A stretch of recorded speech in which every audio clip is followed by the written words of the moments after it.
Bonjour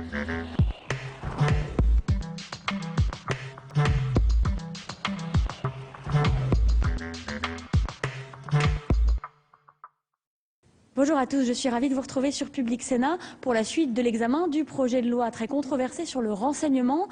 Les sénateurs sont en plein dans l'examen des articles. Ils ont adopté le très controversé article 3 sur les techniques de renseignement, mais en le modifiant très substantiellement. L'usage de ces techniques sera donc limité dans le temps, 30 jours au lieu de 2 mois pour la captation de données stockées dans un ordinateur personnel. Et puis lorsque la surveillance se fait sans l'avis, sans la conformité avec la fameuse commission de contrôle, le Conseil d'État sera immédiatement saisi. Voilà, on découvre tout de suite dans l'hémicycle l'examen de cet article. La parole est à Madame Benbassa pour l'amendement 105. Merci, Monsieur le Président. La sonorisation, comme vous le savez, est une technique extrêmement attentatoire aux libertés individuelles, notamment par son caractère totalement non discriminant des personnes surveillées. Il importe de fixer une limitation du nombre de sonorisations autorisées dans les mêmes conditions que les limitations apportées pour les interceptions de sécurité, notamment pour connaître leur nombre. Comme l'a souligné Jean-Marie Delarue, président de la CNCIS, je cite, « On dit qu'on va pouvoir sonoriser les appartements. Est-ce que c'est 20? Est-ce que c'est 200? Est-ce que c'est 2000? Est-ce que c'est 20 000 par an ?» Il faut que le gouvernement soit un peu précis sur ses intentions. Une société où il y a 200 appartements sonorisés, on peut penser que c'est pour les criminels et les terroristes. Une société où il y en a 200 000, c'est la vie des autres. Vie avec majuscule et fin de citation. Merci. Merci, ma chère collègue. L'amendement 169 du gouvernement, Monsieur le ministre, vous avez la parole. Oui, cet amendement, Monsieur le Président, Mesdames et Messieurs les sénateurs, vise à préserver l'hypothèse dans laquelle le lieu faisant l'objet de l'intrusion est désigné par référence aux personnes faisant l'objet de la demande prévue à l'article L. 221-2 du Code de la sécurité intérieure. 176, Monsieur le ministre. Alors cet amendement est un amendement auquel le gouvernement tient, qui est important pour l'équilibre du texte. Il convient, vous l'avez souhaité pour un très grand nombre d'entre vous, de renforcer les garanties afférentes à l'introduction dans un lieu à usage d'habitation en exigeant la saisine immédiate du Conseil d'État lorsque l'introduction a été autorisée après avis défavorable de la Commission nationale de contrôle des techniques de renseignement. Sauf en matière de terrorisme, cette saisine suspend l'exécution de l'intrusion ainsi autorisée. C'est donc une garantie très forte que le gouvernement se propose d'apporter par cet amendement à la question des libertés individuelles dont vous avez parlé les uns et les autres. Merci, Monsieur le ministre. L'amendement 196, Monsieur le Président Bas, au nom de la Commission. Merci, Monsieur le Président. Chers collègues, je salue cet amendement du gouvernement que vient de présenter le ministre de l'Intérieur, en ce qu'il prévoit, dans des cas tout à fait exceptionnels, l'obligation que le Conseil d'État se prononce, parce qu'il s'agit d'une décision lourde de conséquences et elle a fait l'objet d'un avis défavorable de la Commission nationale de contrôle des techniques de renseignement. Un cas tout à fait exceptionnel où le Conseil d'État serait en quelque sorte obligatoirement saisi. On n'aurait pas le droit de ne pas le saisir. Mais qui va le saisir? Et sur ce point, j'ai un désaccord, la Commission des lois a un désaccord avec le choix qui est proposé par le gouvernement. Car le gouvernement propose au Premier ministre une forme de schizophrénie. D'un côté, il prend une autorisation pour mettre en œuvre une technique très intrusive, et de l'autre côté, il saisit le Conseil d'État pour qu'il annule l'utilisation de cette technique. Je crois que ça n'est véritablement pas possible.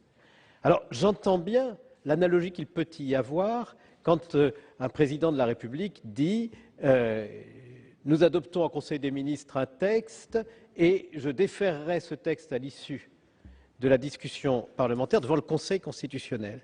Mais cette analogie a ses limites, car, en l'occurrence, le Conseil constitutionnel, il n'est nul besoin de le saisir de moyens d'annulation d'un texte.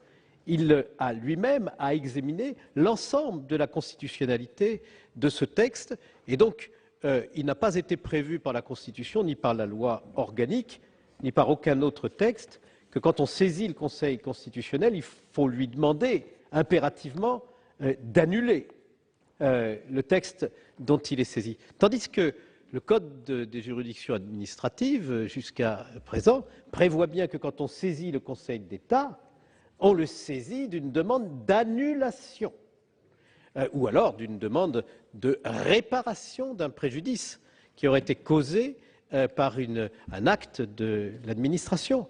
Je ne vois pas comment le Premier ministre peut demander l'annulation d'une autorisation le jour même où il l'a délivrée sur l'avis défavorable de la Commission.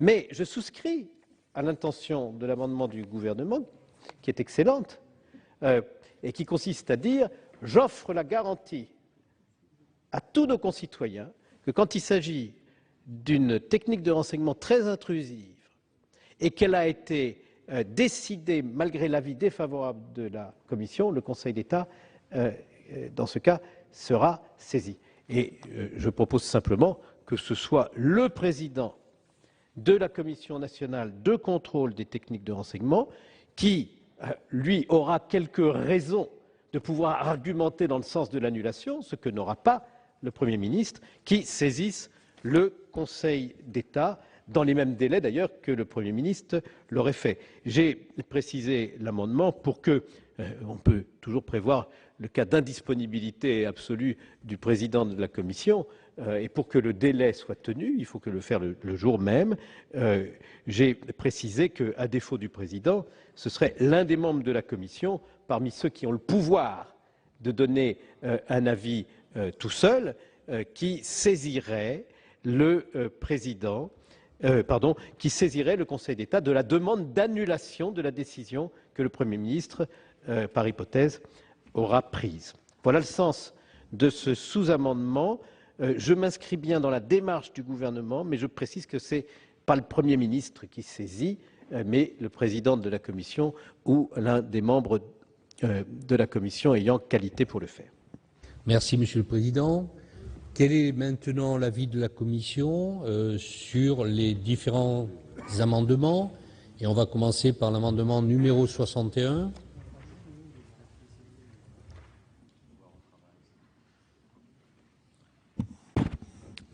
Sur le 61, la Commission a émis un avis défavorable. Sur le 104, elle a également émis un avis défavorable. Sur le 17 rectifié quater, elle a aussi, il n'a pas été défendu. Sur le 83, présenté par M. Hyest, elle a émis un avis favorable, et c'est donc le même avis qui a été rendu pour le 160 rectifié, qui est identique, présenté par M. Sueur et plusieurs de nos autres collègues. Sur le 66 rectifié bis, sans revenir sur les problèmes de rédaction qu'il comporte et d'imputation à l'alinéa 11 de l'article 3, qui n'est pas correct du point de vue légistique, me dit-on. L'avis est également défavorable, car il est très difficile que les dispositifs mis en œuvre pour la captation de données informatiques puissent comporter les distinctions que matériellement l'amendement 66 rectifié bis implique. Ensuite, l'amendement 21 rectifié ter de Monsieur le Président Hyest et d'un grand nombre de ses collègues a paru extrêmement intéressant à la Commission, qui l'a retenu en lui donnant un avis favorable. Monsieur Lecomte a présenté un amendement numéro 40 pour réduire à 1 mois la durée d'autorisation de mise en œuvre de la technique de captation de données informatiques Et il a aussi, cet amendement, soumis le renouvellement à une autorisation du juge judiciaire. Alors, s'agissant de ce dernier point, il est contraire à la Constitution, puisque le juge judiciaire doit s'occuper de répression, de sanctions pénales, et pas d'appréciation de la légalité des mesures de police administrative. Quant à l'autre aspect de cet amendement, il est, sur le délai, partiellement satisfait si les amendements 83 et 160, auxquels la commission a donné un avis favorable, sont adoptés par notre Assemblée. Madame Benbassa, dans son amendement 105, a souhaité contingenter le nombre de sonorisations. L'avis a été défavorable parce que cette mesure risque de contraindre fortement l'activité des services, alors même que des besoins essentiels pourraient se faire sentir pour la protection d'intérêts fondamentaux de la nation ou la lutte contre le terrorisme, par exemple. L'amendement 169 du gouvernement a fait l'objet d'un avis défavorable. Et enfin, j'ai déjà dit, je crois, que la commission avait donné un avis favorable au 76 du gouvernement, pourvu que son amendement numéro 196 soit adopté. Merci, monsieur le rapporteur. Quel est l'avis du gouvernement, monsieur le ministre? Oui, je me permets de poser une question au rapporteur qui donne un avis défavorable sur l'amendement 169 du gouvernement sans en expliquer les raisons. Est-ce que je peux, monsieur le rapporteur, avoir les raisons pour lesquelles vous êtes défavorable à cet amendement? Monsieur le Président, pouvez-vous répondre, monsieur le ministre? Mais bien sûr, monsieur le ministre, cet amendement, comme vous l'avez justement expliqué, a pour objet de préciser que lorsque la demande d'introduction dans un lieu privé est faite sans que le service demandeur ne connaisse précisément le lieu, la demande peut être faite en se référant simplement à la personne qui est visée par la mesure, en application du droit commun. Toutefois, cette précision semble inutile, dans la mesure où les règles définies à l'article L. 853-3 s'ajoutent à celles définies par les dispositions de droit commun de l'article L. 821-2 et ne s'excluent pas, donc. Ces dispositions sont applicables par principe, comme l'est la disposition de cet article, selon laquelle, quand le lieu n'est pas précisément connu, la demande fait référence à la personne. Et enfin, le texte de l'article L. 853-3 crée une obligation de moyens en imposant de fournir, je le cite, toute indication permettant d'identifier le lieu, fin de citation, c'est-à-dire de fournir les informations disponibles qui peuvent être très réduites, voire inexistantes. Aussi, monsieur le ministre, est-ce un motif en réalité de pure légistique qui a conduit la commission des lois à donner cet avis défavorable, mais certainement pas un motif de fond? Merci, monsieur le Président. La parole est à monsieur le ministre pour l'avis du gouvernement sur l'ensemble des amendements. Oui, monsieur le Président. Monsieur le Président Philippe Bas, compte tenu des explications que vous venez de donner et de l'interprétation que vous venez de développer et qui sera au compte-rendu de nos débats, moi je retire cet amendement. J'accède volontiers au raisonnement qui est celui du rapporteur dès lors que les motifs pour lesquels il s'oppose à cet amendement ne compromettent pas la bonne interprétation du texte qui convient au gouvernement. Donc je le dis pour qu'il n'y ait pas de problème sur ce point.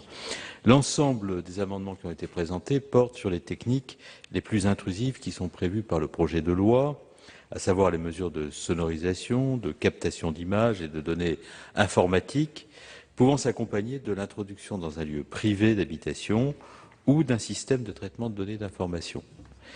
Et l'ensemble des amendements sont des amendements qui sont motivés par des interrogations, des questions qui résultent de craintes concernant les effets que peuvent avoir ces techniques sur les libertés individuelles. Et moi, je comprends parfaitement ces amendements, et bien qu'étant défavorable à leur contenu, je me dois d'expliquer précisément les raisons pour lesquelles je le suis.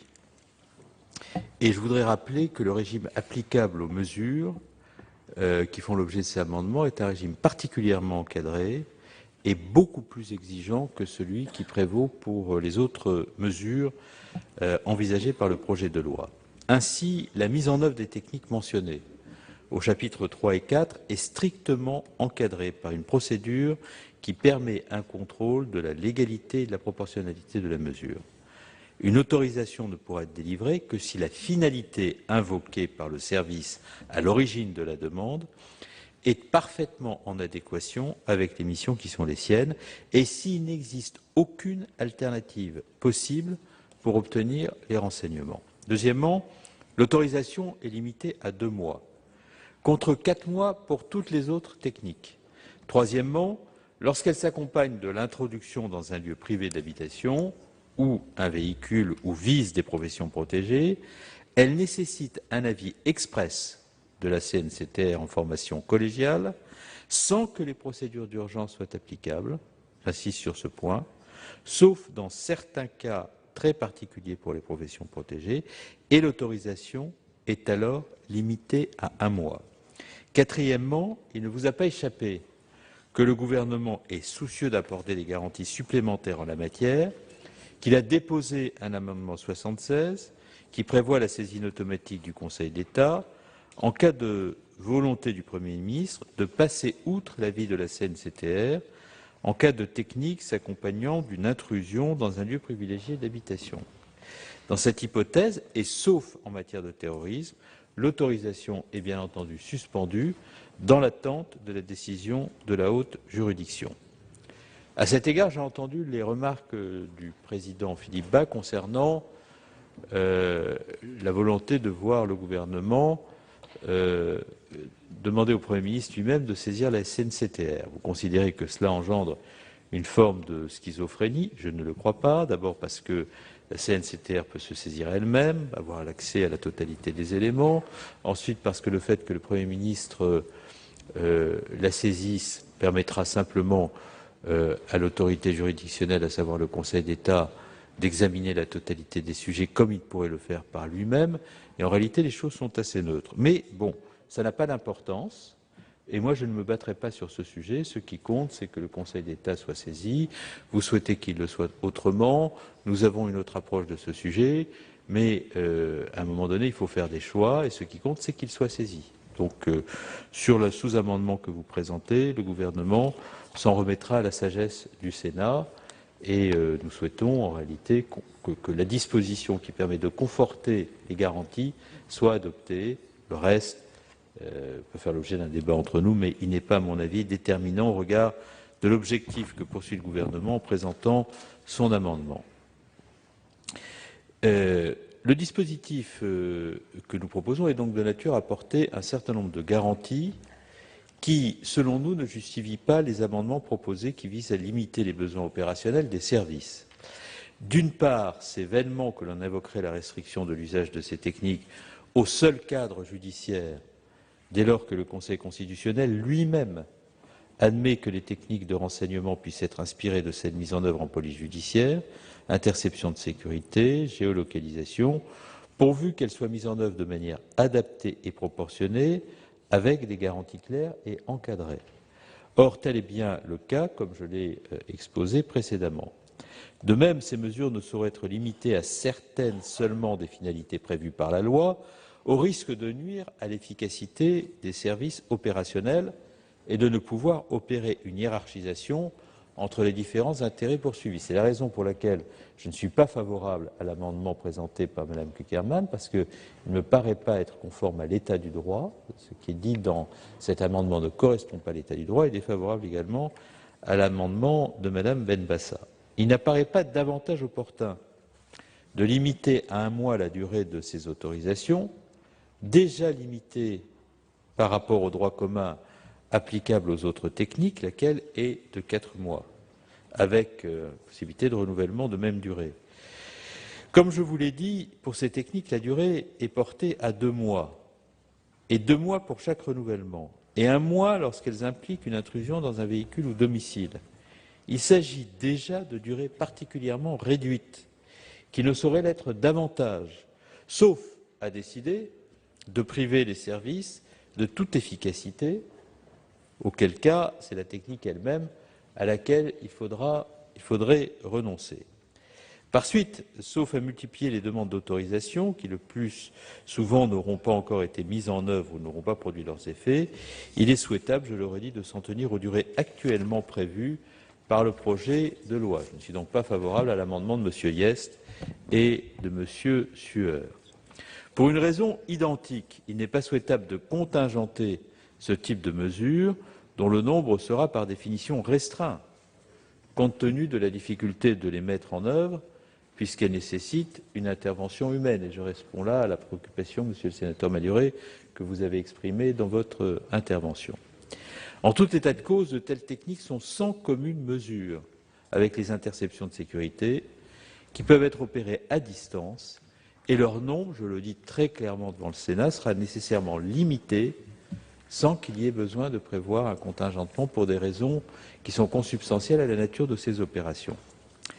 De même, la suppression de la possibilité de mettre en œuvre des techniques à l'encontre des professions protégées ne me paraît pas davantage opportune. S'agissant de la protection de certaines professions, le texte du gouvernement a été très substantiellement enrichi à l'issue des débats devant l'Assemblée nationale et devant la commission des lois de votre Assemblée. En ce domaine, je pense que nous sommes arrivés désormais à un équilibre. Je rappelle que l'article L851-5-2 prévoit, lorsque la demande de mise en œuvre d'une technique concerne un parlementaire, un magistrat, un avocat ou un journaliste, que la commission doit se réunir dans sa formation plénière pour rendre son avis, qu'elle est informée des modalités d'exécution des autorisations qu'elle délivre et que les transcriptions des renseignements ainsi collectés lui sont transmises. En outre, la procédure d'urgence n'est pas applicable à ces professions. Je pense que ces dispositions garantissent la conciliation nécessaire entre le respect du secret attaché à certaines professions et la défense et la promotion des intérêts publics compris dans les finalités du renseignement. De ce point de vue d'ailleurs, le Premier ministre Raffarin a fait hier une intervention qui a été extrêmement limpide quant aux risques qui pouvaient s'attacher à rompre la rupture de cet équilibre. Et je partage tout à fait l'intervention qu'il a pu faire. Aller au-delà et interdire la mise en œuvre de ces techniques de renseignement dans les cabinets locaux professionnels ne permettrait plus de garantir cette conciliation et apparaîtrait disproportionnée, car elle pourrait créer une sorte de sanctuaire particulièrement attractif, comme vous l'avez souligné hier, pour les personnes souhaitant porter atteinte aux intérêts de notre pays. Voilà ce que je voulais dire sur ce point. Enfin, s'agissant de l'amendement de M. Malhuret, visant à soumettre au principe de privacy by design les captations de sons ou de données, il est techniquement impraticable aujourd'hui, faute pour les dispositifs actuellement utilisés par les services de renseignement, d'être capable de procéder à un tri pendant la collecte de ces données. Cette opération ne peut s'effectuer qu'a posteriori. C'est pourquoi je suis également défavorable à cet amendement. Merci, Monsieur le ministre. Donc, je vais mettre aux voix l'amendement 61. Qui est pour cet amendement? Qui est contre? Qui s'abstient? L'amendement n'est pas adopté. Je vais mettre aux voix l'amendement 104 de Madame Benbassa. Qui est pour? Qui est contre? Qui s'abstient? L'amendement n'est pas adopté.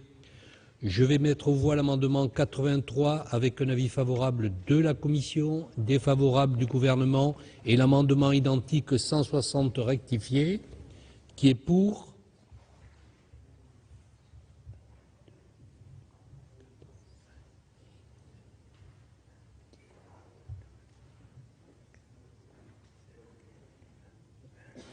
Qui est contre?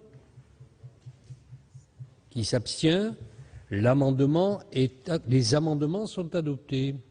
Je mets aux voix l'amendement 66 rectifié bis avec 2 avis défavorables. Monsieur Malhuret, vous avez la parole.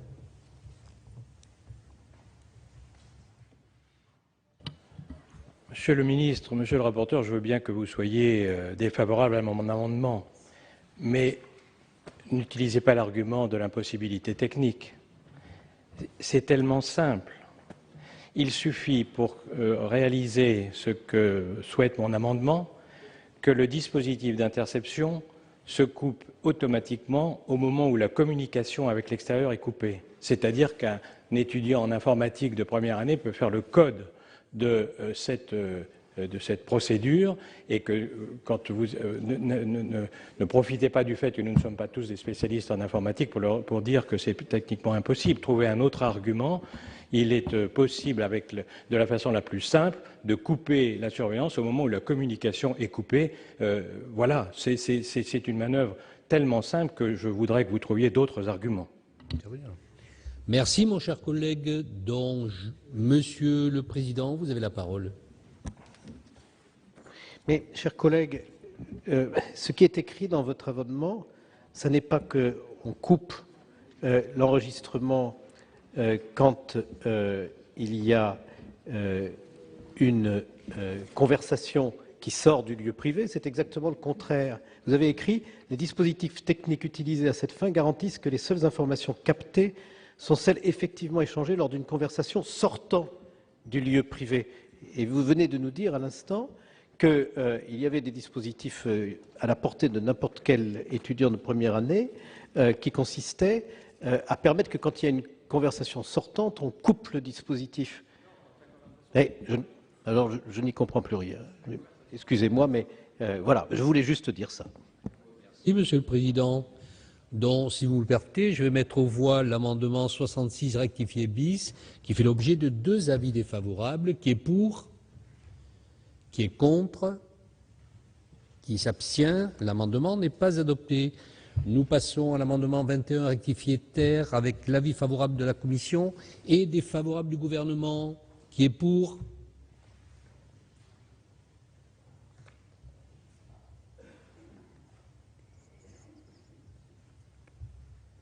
qui est contre. L'amendement est adopté. L'amendement 40 tombe. Nous passons à l'amendement 105 de Madame Bassa avec 2 avis défavorables. Qui est pour? Qui est contre? Qui s'abstient? L'amendement n'est pas adopté. Et nous arrivons au sous-amendement 196 rectifié, présenté par le président, Monsieur le Président de la Commission. Qui est pour? Qui est contre? Qui s'abstient? Le sous-amendement est adopté. Et je mets aux voix l'amendement du gouvernement numéro 76, ainsi sous-amendé.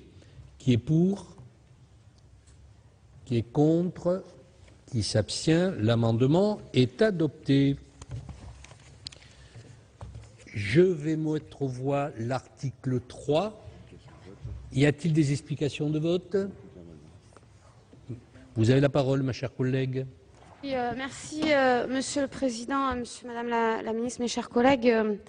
Je me répéterai certainement par rapport à la question que j'ai posée hier au moment de voter l'article 2, et je reposerai la même question au moment de voter cet article 3, puisque à travers ces 2 articles, nous permettons le déploiement d'un certain nombre de nouvelles techniques qui nécessiteront forcément un investissement pour l'acquisition de l'ensemble des dispositifs que nous venons de valider, et qui nécessiteront également, puisque si nous les autorisons, c'est bien pour qu'ils puissent être utilisés, un certain nombre de ressources humaines et donc de personnes pour pouvoir traiter efficacement l'information et éviter la surveillance généralisée et ciblée, et pouvoir bien évidemment à travers ces milliers de données qui pourront ainsi être captées par les différents dispositifs que nous avons évoqués depuis hier après-midi, eh bien pouvoir les analyser,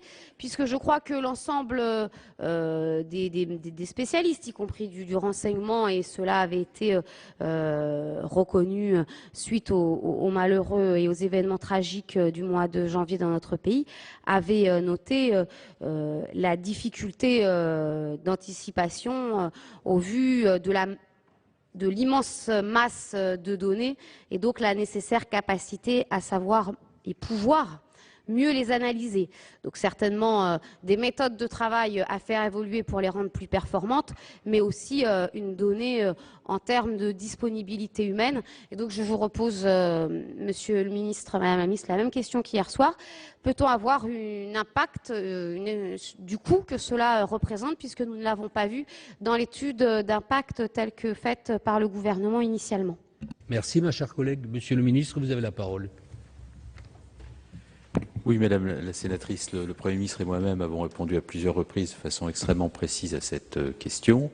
Je vais donc le faire derechef, de manière à ce que vous ayez tous les éléments dont vous avez besoin. Le Premier ministre, dans son discours, et j'ai répondu à plusieurs questions au gouvernement sur ce sujet dans votre Assemblée comme à l'Assemblée nationale, a pris des dispositions dès le mois de janvier pour assurer le financement de l'ensemble des mesures de lutte contre le terrorisme, dont celles dont nous parlons et qui concernent les moyens alloués aux services de renseignement. Pour ce qui concerne les moyens humains, et je sais à quel point votre groupe est attaché à ce que les services aient les moyens de fonctionner, nous avons pris la décision depuis le début du quinquennat d'augmenter de 432 les effectifs de la Direction générale de la sécurité intérieure, considérant qu'au terme des événements de janvier, cet effort devait être conforté. Il a été décidé pour le ministère de l'Intérieur de créer sur la période 2015-2017 1500 emplois supplémentaires qui se répartiront de la manière suivante. 500 emplois supplémentaires pour la Direction centrale du renseignement territorial, qui se décomposeront eux-mêmes de la manière suivante.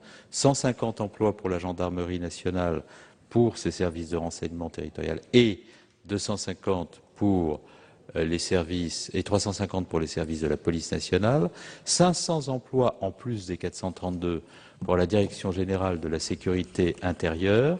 Les 400 autres emplois seront répartis entre les différents services du ministère de l'Intérieur, la Direction centrale de la police de l'air et des frontières, le service de protection des personnalités, la Direction centrale de la police judiciaire dans son service lutte contre la cybercriminalité, de manière à ce que nous puissions faire face à tous ceux dont nous parlons et qui concernent la lutte contre le terrorisme. Par ailleurs, nous avons besoin de crédits dits hors T2. Il a été décidé d'allouer une enveloppe pour la même période de 233 millions d'euros. Sur ces 233 millions d'euros, 98 millions d'euros sont d'ores et déjà mobilisés pour 2015. Et ces 233 millions d'euros serviront à quoi? À l'équipement numérique des services, à la modernisation des infrastructures informatiques du ministère de l'Intérieur. On avait parlé au moment du retour des 3 djihadistes de Turquie des défaillances du système Kéops, parce que ce système n'avait pas été modernisé depuis 15 ans. Nous investissons massivement dans la modernisation de ces systèmes informatiques. Nous décidons d'acquérir des véhicules et des moyens dont le service du renseignement territorial a besoin, qui sont des moyens aussi élémentaires que des appareils photo et autres. Voilà. Donc, voilà très précisément ce que nous faisons, et c'est un effort considérable qui est destiné à faire en sorte que nos services aient les moyens de travailler dans de bonnes conditions. Merci, Monsieur le ministre. Donc, je mets aux voix l'article 3. Qui est pour? Qui est contre? Qui s'abstient? L'article 3 est adopté. Nous revenons au cours normal de la discussion des articles et j'appelle en discussion l'amendement numéro 92 au sein de l'article 1er qui est présenté par Madame Benbassa.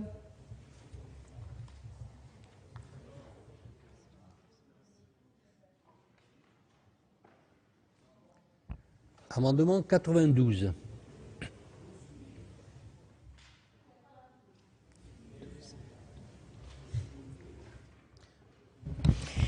Merci, Monsieur le Président. Cet amendement vise à préciser que le recours aux techniques de recueil de renseignements envisagées par le présent texte n'est possible que lorsque les renseignements ne peuvent être recueillis par un autre moyen légalement autorisé. Et du fait de leur caractère particulièrement attentatoires aux libertés individuelles et à la vie privée. Les techniques mentionnées ici ne doivent pouvoir être employées qu'en l'absence de toute autre possibilité légale. Nous considérons que ce principe doit absolument être affirmé dans la loi, ce qui n'est pas le cas. Merci. Chers collègues, quel est l'avis de la Commission? Monsieur le rapporteur. Il est défavorable. Nous sommes inscrits dans une autre logique qui me paraît plus protectrice encore. Elle consiste à faire en sorte qu'il y ait toutes les garanties pour que les mesures prises soient strictement proportionnées aux fins poursuivies, de sorte que jamais une mesure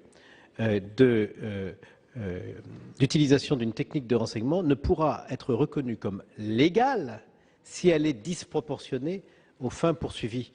Si nous devions, à chaque fois qu'il y a une demande d'autorisation, statuer sur le point de savoir s'il n'y a pas de meilleur moyen pour obtenir les mêmes renseignements, ce serait rendre impossible la tâche de la commission de contrôle, qui aurait en quelque sorte à se substituer à l'appréciation de l'opportunité de recourir à une technique plutôt qu'à une autre, dans toute la gamme des techniques possibles. Ce qui nous importe, ce n'est pas que l'administration ait choisi une technique par rapport à une autre, c'est que la technique choisie soit utilisée dans des conditions légales. Et à partir du moment où on aura fixé toutes les garanties pour que ce soit le cas, il n'y a strictement aucune raison de devoir situer l'appréciation de la Commission, puis celle du Premier ministre, puis celle du Conseil d'État, dans une sorte de comparaison entre les techniques. Nous avons déjà d'ailleurs eu le même débat hier.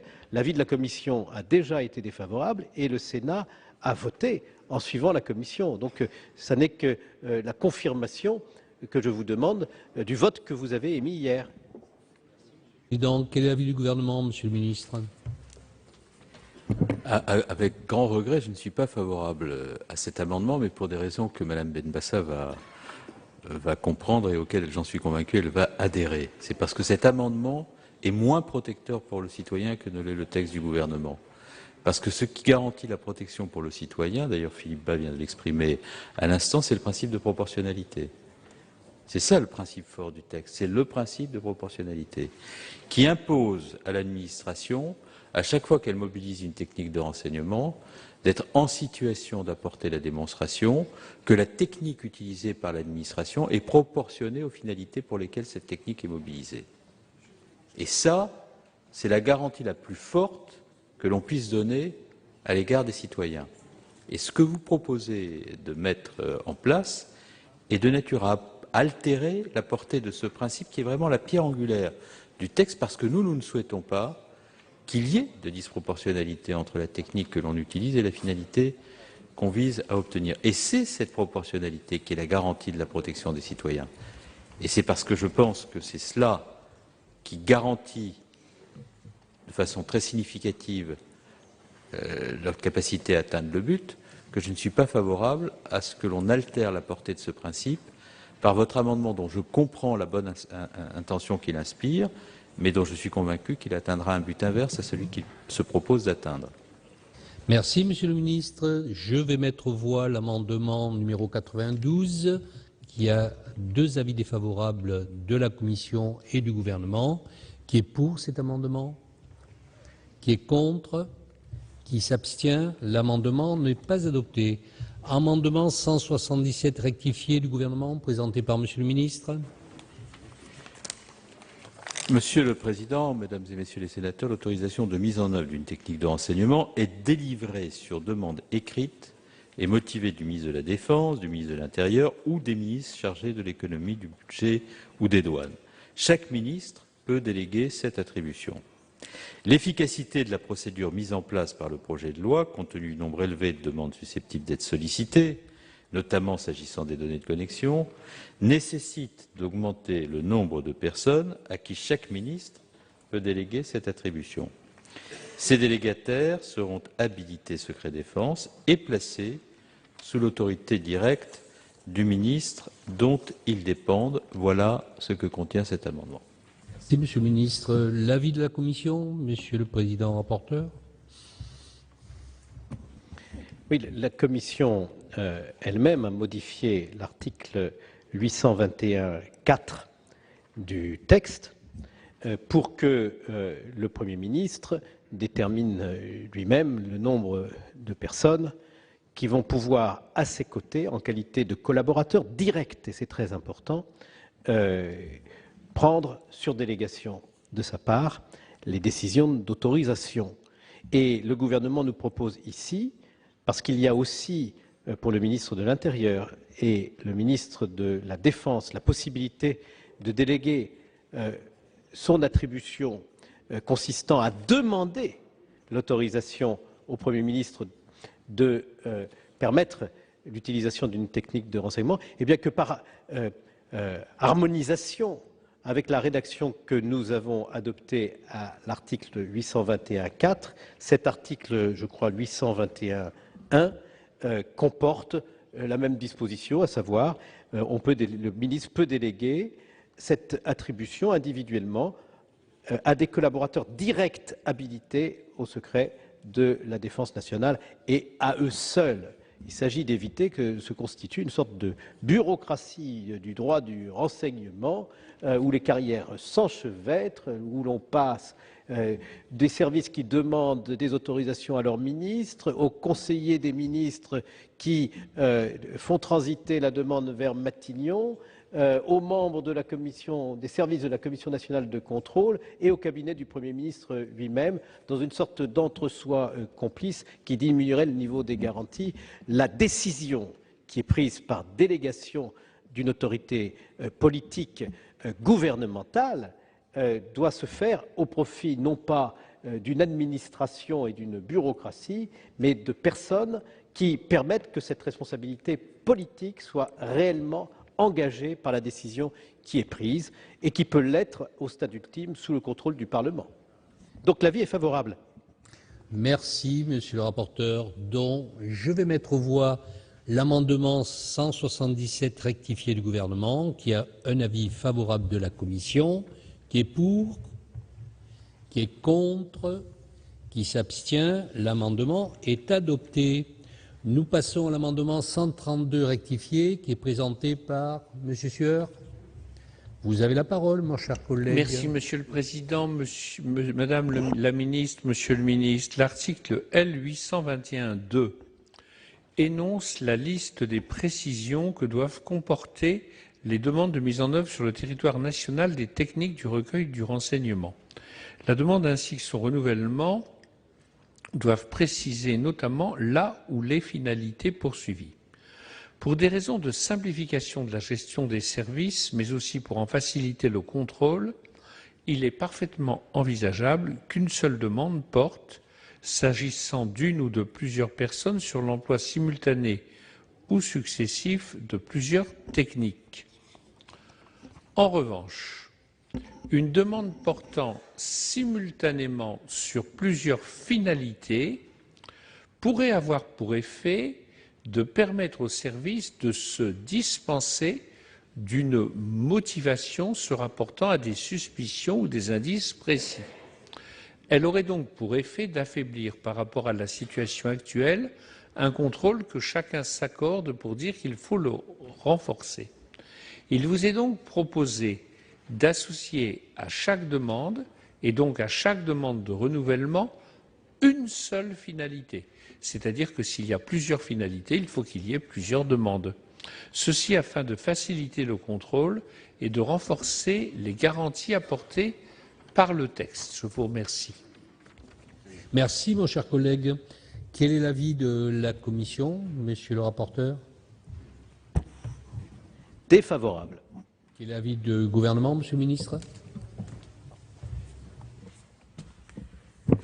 Monsieur le sénateur Sueur, une mesure de renseignement peut viser plusieurs finalités parmi celles prévues par la loi dès lors que certaines sont très voisines et peuvent concerner la même cible. Ainsi, une même personne peut être surveillée au titre de la prévention du terrorisme et de la criminalité organisée. Et compte tenu de la porosité qui existe entre la criminalité organisée et certaines activités terroristes, cela est tout à fait possible.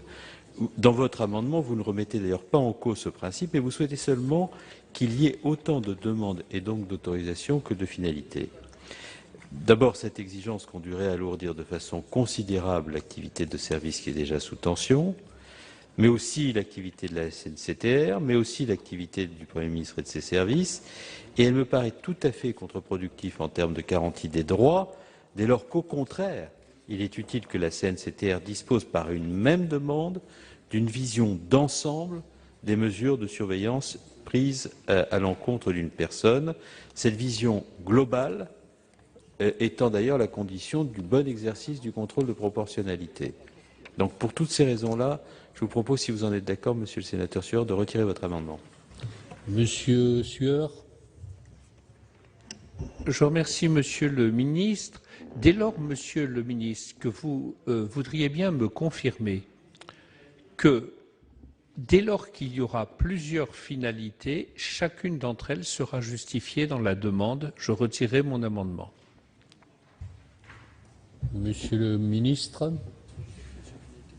pouvez-vous le préciser à Monsieur Sueur? Monsieur Sueur a toute garantie sur ce point. Je m'y engage absolument, solennellement.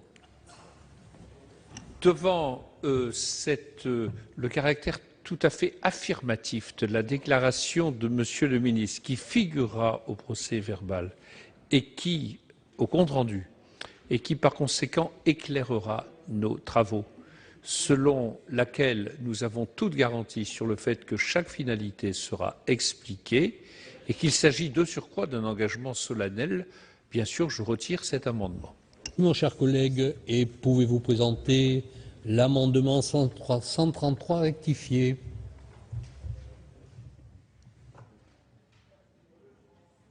Amendement pour nous important parce que vous savez que l'Assemblée nationale, mes chers collègues, a décidé, dans le texte qui nous a été transmis, de permettre à deux membres de la CNCTR qui contestent l'avis émis par le président de la commission ou l'un des membres chargés de le suppléer, de demander au président de réunir la commission, laquelle devra alors statuer dans un délai de 3 jours ouvrables, suivant l'avis initial. Dans ce cas, le nouvel avis émis par la commission remplacerait l'avis initial. Alors, j'ai bien entendu que notre rapporteur Philippe Bas s'était interrogé sur le sort des renseignements collectés jusqu'à la formulation d'un avis différent. Nous pouvons le rassurer, monsieur le rapporteur Philippe Bas. En effet, il n'existerait pas de difficulté juridique. Soit le Premier ministre interrompt le recours aux techniques de renseignement, dans ce cas, les données recueillies sont détruites, soit l'autorisation est maintenue après avis défavorable. Dans ce cas, le projet de loi exige, vous le savez, une réponse motivée du Premier ministre et accorde à la commission de contrôle la faculté de saisir le Conseil d'État. Alors, vous savez que dans l'ensemble du texte, et j'en suis particulièrement heureux, le Sénat a ajouté des garanties complémentaires par rapport à ce qu'avait fait l'Assemblée nationale. Je trouve, monsieur le rapporteur et président de la commission des lois, qu'il serait dommageable que pour une fois, on soit en deçà de ce qu'a voté l'Assemblée nationale. Nous pensons donc qu'il est important de maintenir une voie de recours au sein de la CNCTR. Je sais que c'est très spécifique, que c'est particulier, mais chacun voit bien que nous sommes dans une matière à caractère exceptionnel. Si l'on maintient cette voie de recours, on apporte une garantie supplémentaire en matière de contrôle, tout en confortant le principe de la collégialité applicable au sein de la Commission. Au surplus, nous pouvons relever que la Commission des lois n'est pas revenue sur la possibilité de saisine du Conseil d'État par au moins 3 membres de la CNCTR. Donc nous pourrions vraiment retenir cette position qui a été celle de l'Assemblée nationale. Merci, mon cher collègue. Quel est l'avis de la Commission, Monsieur le Président Bas? La Commission, tout d'abord, remercie l'un de ses membres les plus éminents, le président Sueur, d'avoir rappelé le sens de son travail qui, en effet, constamment a consisté à renforcer les garanties de légalité et de contrôle de la mise en œuvre des techniques de renseignement. C'est bien le cas. Mais la Commission n'a pas considéré que cet amendement contribuait réellement à améliorer ces garanties. Parce que cet amendement organise en quelque sorte le bégaiement de la procédure de consultation, le bégaiement de la Commission nationale consultative des techniques de renseignement. Elle donne un avis, plusieurs de ses membres regrettent que cet avis ait été donné dans une forme restreinte et demandent que la Commission se ressaisisse. Mais dans notre droit, quand une commission a donné un avis, il est donné. Et on passe ensuite à l'étape suivante. Or, précisément, c'est l'étape suivante qui va offrir les meilleures garanties. Et c'est tout le sens du travail que nous avons fait en commun, je dois dire, dans un climat de recherche du plus large consensus, et qui nous a permis de rendre effectif le contrôle du Conseil d'État qui, de notre point de vue, ne l'était pas dans le texte du gouvernement et ne l'était pas plus dans le texte adopté par l'Assemblée nationale. Mais à partir du moment où il suffit de 3 membres de la Commission pour saisir le Conseil d'État, nous avons là la garantie qui nous manque, qui nous manquait jusqu'à présent. Si le bégaiement de la Commission était autorisé par l'adoption de cet amendement, ce serait une source de désordre, puisque dès l'avis donné, l'autorisation peut être délivrée, la procédure mise en œuvre, et il faudrait d'un seul coup dire stop. La Commission, qui avait pourtant donné un avis légalement, en respectant la procédure prévue par la loi, reprend son avis pour en formuler un nouveau qui d'ailleurs pourra être le même, et le sera dans un certain nombre de cas. Je crois qu'il ne faut pas rentrer dans un tel dispositif, car il n'apporte pas en réalité de garantie supplémentaire. Merci, Monsieur le Président. Quel est l'avis du gouvernement, Madame la garde des Sceaux? Monsieur le Président, Monsieur le Premier ministre, Président rapporteur, Monsieur le Président rapporteur, Monsieur le député président Sueur, l'avis du gouvernement est plus nuancé. L'avis du gouvernement est plus nuancé, même si j'entends parfaitement l'argumentaire que vous venez de présenter, Monsieur le Président rapporteur. Mais la difficulté de cet argumentaire, c'est qu'il fait la part entre la fluidité et la sécurité de la décision. À l'Assemblée nationale, le débat a eu lieu puisque c'est effectivement sur l'initiative de l'Assemblée nationale que la disposition qui consistait à permettre que 2 membres de la Commission nationale de contrôle des techniques de renseignement requièrent la réunion de la CNCTR en formation plénière, le gouvernement avait, face à cette proposition, considéré cet aspect d'une sécurité supplémentaire par la possibilité donner à la CNCTR de se prononcer en formation restreinte ou en formation plénière. Et par conséquent, en cohérence avec cette disposition, le gouvernement, cette fois, se remet à la sagesse de l'Assemblée parce qu'il entend cette préoccupation des parlementaires de l'Assemblée nationale et du Sénat de permettre cette nouvelle délibération de la CNCTR. Merci, Madame la Ministre. Monsieur Sueur, vous avez la parole. Monsieur le Président, de me redonner la parole pour explication de vote. Je remercie Madame le garde des Sceaux pour l'appel à la sagesse.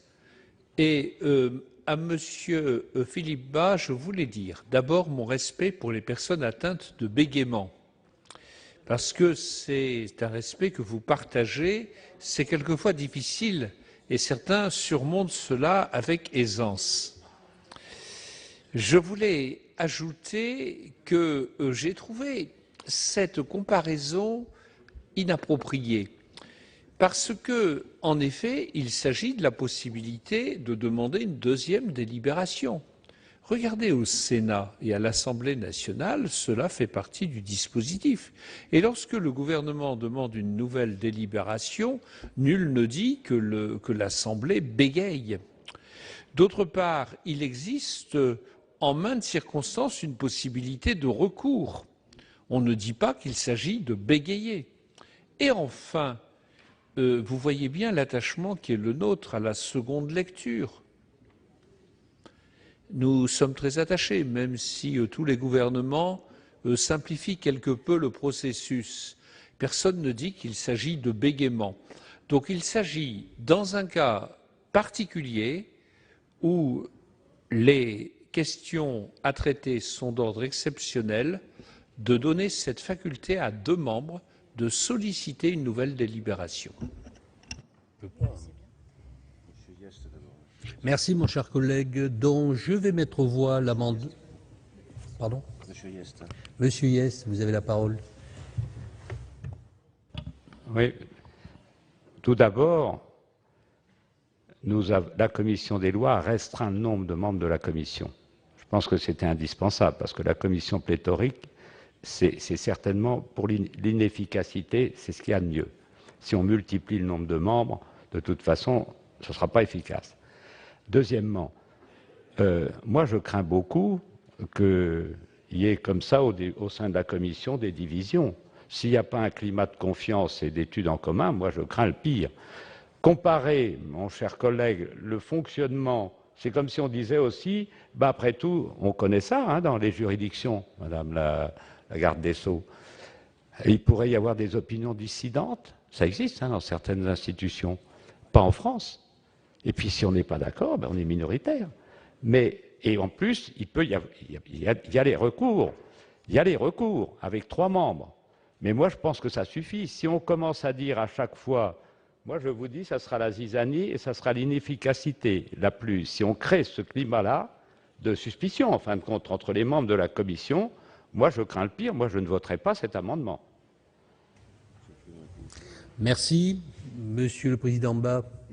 Et ensuite, nous allons mettre aux voix et suspendre la séance. Tout simplement pour dire très amicalement au Président Sueur que l'analogie qu'il vient de faire entre la deuxième délibération d'une assemblée sur un texte et son amendement ne tient pas.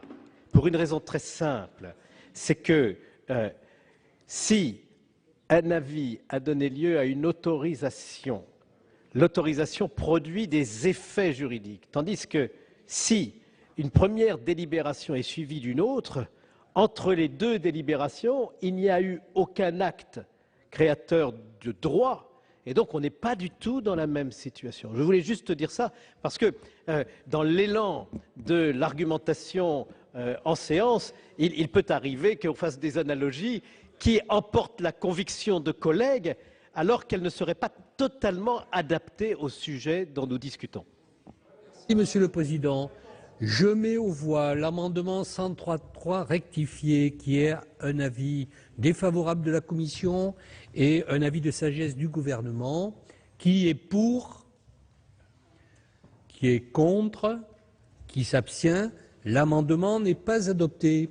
Voilà, vous venez de suivre une partie de l'examen du très controversé article 3 dans le projet de loi renseignement. L'article 3, je vous le rappelle, porte sur les techniques de surveillance à disposition des renseignements. Le Sénat a adopté cet article avec des modifications substantielles, comme vous avez pu le constater. Je vous le rappelle, le vote solennel sur ce texte aura lieu mardi prochain, mardi 9 juin prochain. Le texte fait l'objet d'une procédure accélérée. Il n'y aura donc qu'une seule lecture dans les 2 chambres. Vous pouvez revoir et revoir cette séance et toutes les autres sur notre site internet publicsénat.fr. Et dans quelques instants, retrouvez Delphine Girard pour votre journal 24h Sénat. Très bonne soirée sur les chaînes parlementaires.